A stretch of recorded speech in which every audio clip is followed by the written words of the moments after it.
Good morning बच्चों। चलिए पढ़ते हैं हम क्लास 5th की हिंदी ग्रामर चैप्टर 3 शब्द रचना। चैप्टर हम पहले भी पढ़ चुके हैं, ये आपका रिवाइज हो रहा है।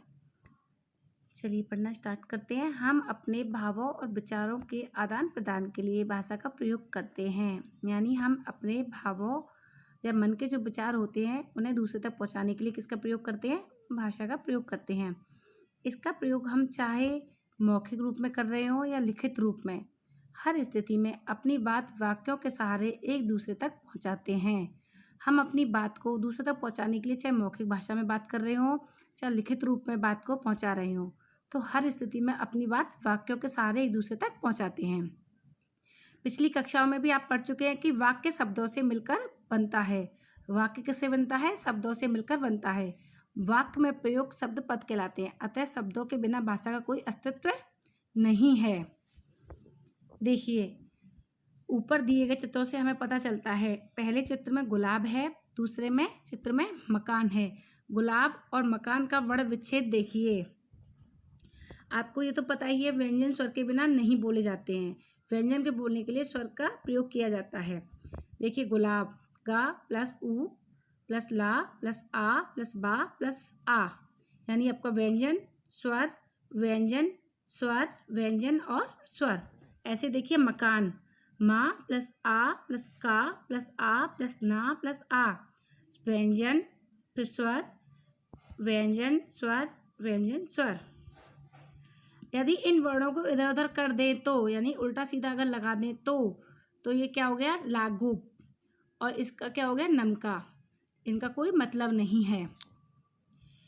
वर्णों को इधर उधर करने से गुलाब की जगह लागू और मकान की जगह नमका हो गया। गुलाब और मकान का अर्थ होता है, इसलिए ये शब्द कहलाते हैं। लागू और नमका का कोई अर्थ नहीं होता, इसलिए ये शब्द नहीं होते हैं। सही वर्णों के योग से ही सार्थक शब्द बनते हैं। जिनका कोई मतलब होता है वो सार्थक शब्द कहलाते हैं। एक या एक से अधिक वर्णों के सार्थक समूह को शब्द कहते हैं। एक या एक से अधिक वर्णों के समूह को या सार्थक समूह को हम क्या कहेंगे? सार्थक यानी कोई मतलब हो जिसका, उसे हम शब्द कहते हैं। भाषा में सार्थक शब्दों का ही प्रयोग होता है, यानी जिनका कुछ मतलब होता है, किंतु कभी कभी निरर्थक शब्द भी प्रयोग हो जाते हैं। वो भी कैसे? सार्थक शब्दों के साथ में मिलके, और वाक्य में आकर अर्थवान हो उठते हैं। जैसे खिच खिच, टर टर, पानी वानी इत्यादि। देखिए खिच खिच, टर टर, पानी वानी, ये क्या है? इसमें सार्थक शब्द भी है और निरर्थक शब्द भी है, लेकिन सार्थक शब्द के साथ में यूज होने पर इनका मतलब निकल आता है। कहते हैं ना पानी वानी पीना है, खाना वाना खा लो, तो ये सब क्या है? सार्थक शब्द के साथ में निरर्थक शब्द का भी प्रयोग होता है। उर्दू भाषा की फारसी लिपि के कई शब्द हिंदी में घुल गए हैं। उर्दू भाषा की फारसी लिपि, उर्दू भाषा की लिपि क्या है? फारसी। तो फारसी लिपि के कई शब्द किसमें घुल गए? हिंदी में घुल गए हैं। जैसे अर्जी आवेदन पत्र मतलब, मुकदमा अभियोजन, ईमान निष्ठा, इज्जत प्रतिष्ठा इत्यादि। अब देखिए शब्दों के भेद आपके।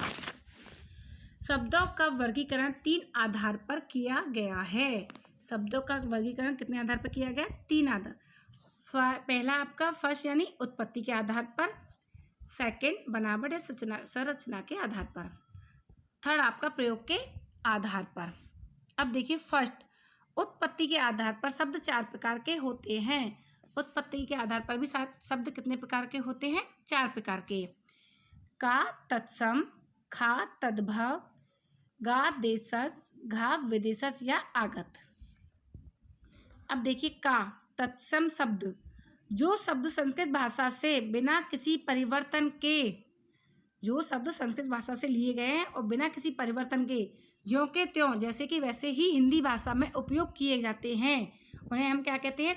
तत्सम शब्द कहते हैं। जैसे सूर्य, मित्र, क्षेत्र, सत्य आदि, ये सब क्या है? तत्सम शब्द। अब देखिए खा तद्भव, मूल भाषा के तत्सम शब्दों में बदलाव आने के बाद वह रूप जो हमारी दूसरी भाषा में प्रयुक्त होते हैं उन्हें तद्भव कहते हैं। यानी वो हिंदी भाषा में प्रयुक्त हो जाते हैं। हिंदी में तद्भव शब्द संस्कृत के तत्सम शब्दों से बिगड़कर बने हैं। देखिए जैसे अग्नि तत्सम शब्द तो हिंदी में क्या हो जाएगा, आग। सर्प क्या है आपका, तत्सम संस्कृत का शब्द, लेकिन क्या हो गया, सांप तद्भव शब्द बन गया। ठीक है, देखिए कुछ इनके उदाहरण दिए, जैसे रात्रि रात, ग्राम गांव, प्रथम पहला, हस्त हाथ, कार्य काम, स्वर्ग सोना, ये सब क्या आपके तत्सम का तद्भव दोनों रूप दिए गए आपके।